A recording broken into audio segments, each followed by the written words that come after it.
So what's going on, guys? So it's been a while, but I got 301 head off. Fun fact, 301 already has a 3-inch piston. For those guys building those 212 small blocks and going through the trouble, well, I ain't gonna say the trouble, but going through all of the getting the block board and sleeved and all that stuff, 301 already has a 3-inch piston. Got the head off here. I'm working in an unideal place, but the shed is packed. I need to do some cleaning, clean out the shed, but this is where we're at. So I will say this, man. After doing 26-pound valve springs in my small block engines, the 22s easy by finger. The 26s was a little rough, but if you're gonna pull the head off, this freaking tool right here, is amazing. You saw them on Amazon. Just like a valve spring compressor, pretty much, for small engines. That tool will make the job a lot easier, especially with the 301, because here's the stock springs. They're a little mushy. They're not bad, nowhere near as light as the springs on the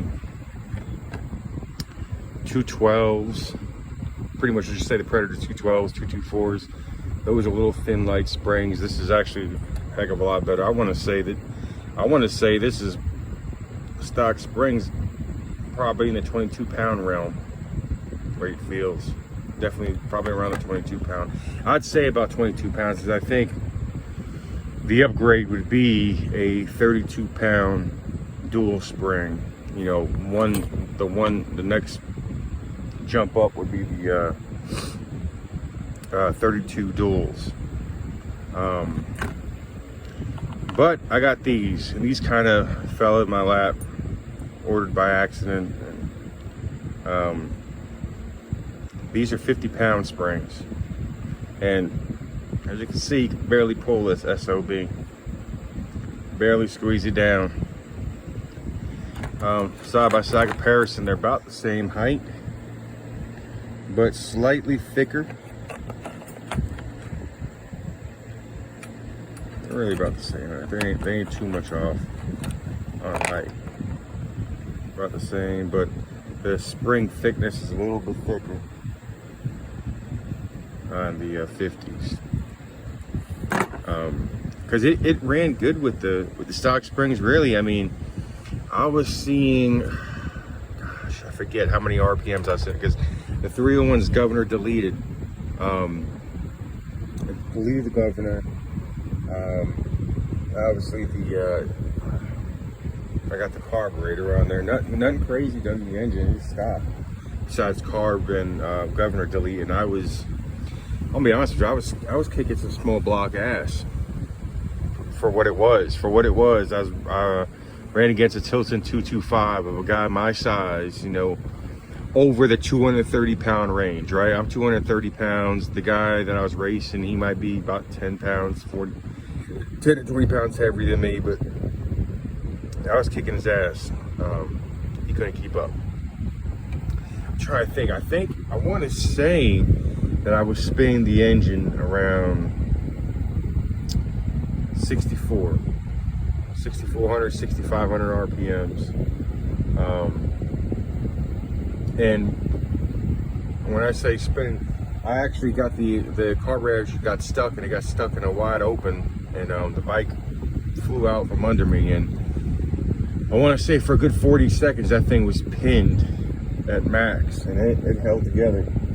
No knocker, no nothing. It all held together. So, but these springs, I'm hoping, I don't know.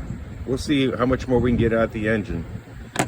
I want to say I'll be able to spin in 72, 7, because I think here was like 64 was 64,000 RPMs. 6,400 RPMs is what I was spinning, I believe. I have to go check the tach later.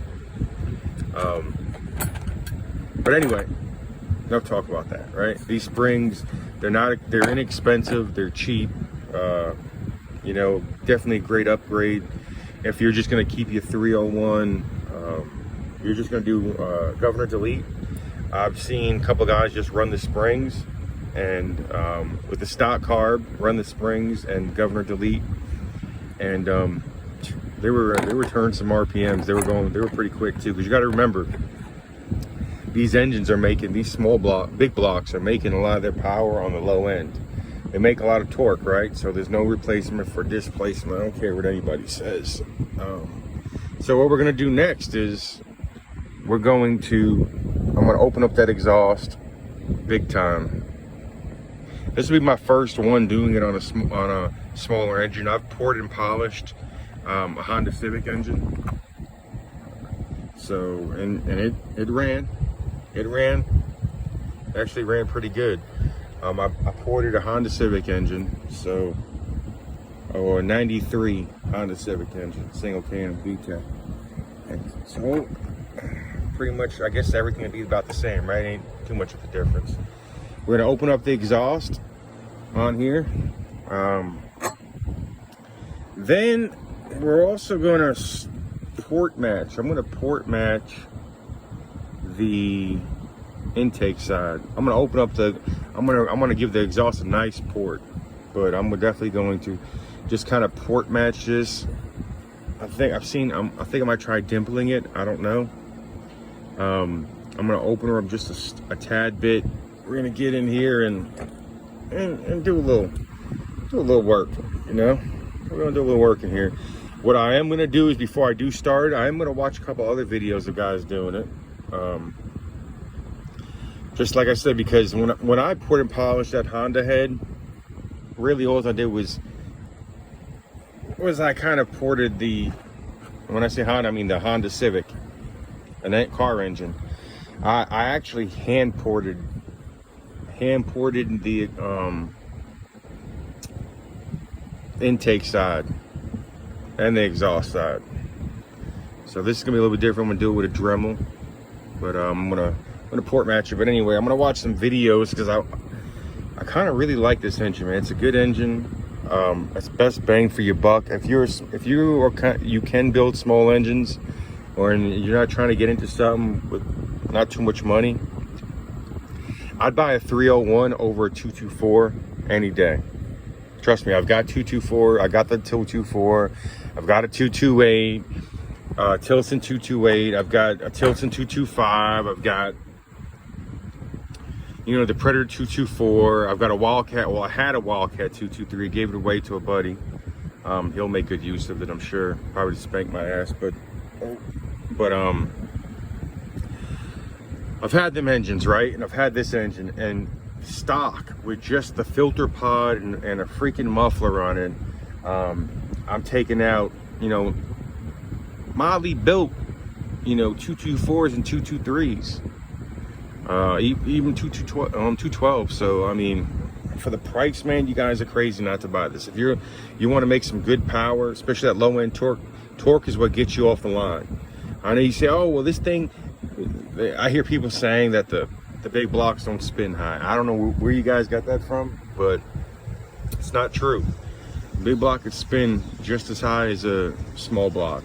But anyway, with that said, with the torque that this thing makes, when you get off the line, I mean, you're screaming off the line, especially if you can get it to stick and you can keep that front wheel down. The power you're making in that first excuse my language, in that first 20 to 30 feet is unbelievable. Like by the time a small block, some of the, you know, not all, but some small blocks catch up, you're already going to be hitting the line, you know, because you're making that power on the low end. You're going to make all that power on the low end to get you off that line and get you off get you a great 60 foot that, you know, in my experience, I'm already crossing the line by the time they're catching up or trying to catch up.